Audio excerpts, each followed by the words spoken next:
వికారాబాద్ జిల్లా కొడంగల్ మండలం రావులపల్లి గ్రామంలో పంచాయతీ నూతన పాలకవర్గం కొలువు తీరింది.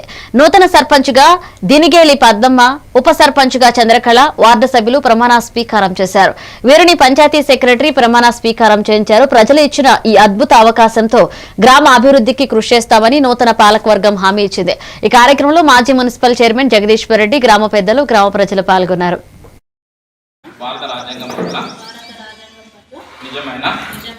నమ్మకం అందరితో కలిసిమెలిసి మా ఉందాముంది. అందరూ మంచిగా కలిసి పని చేసుకుందాముంది. అందరికి ధన్యవాదాలు. వేదికకు వచ్చేసిన అందరికీ హృదయపూర్వక నమస్కారం. అదేవిధంగా పంచాయతీ కార్యదర్శిగా విషయాన్ని చేయడం అనేటువంటి జరిగింది. ఇక్కడ ఏ విధమైనటువంటి లోటుపాట్లు లేకుండా కొన్ని చిన్న చిన్న అవసరాలు జరిగి ఉంటాయి. వాటి గురించి ఏమైనా ఇబ్బంది అయితే ఇప్పుడు మన బాడీ ఏర్పాటు చేయడం జరిగింది ప్రభుత్వం. అదేవిధంగా అందరి వార్డు మెంబర్లతో ఈసారి విశేషంగా ఉంది మన గ్రామ పంచాయతీ. చాలా మటుకు అందరూ యువకులే ఉన్నారు. సరే ఏ నాలుగు పార్టీలు ఏదో ఏదో అవి గెలుపుకోవడం. నమస్తే, నా పేరు దినిగేలి పద్మమ్మ. మనం అందరము కలిసిమెలిసి మంచిగా ఉండాలి.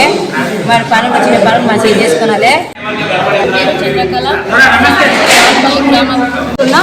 ప్రతి ఒక్క వార్డు మెంబర్కి వాళ్ళ యొక్క వార్డు సభ్యులు వాళ్ళకున్న సమస్యలు చెప్పి చర్చించుకొని తర్వాత సర్పంచ్ దగ్గరికి వచ్చి వాళ్ళ సమస్యలు తెలియజేస్తే వాటిని అన్నింటినీ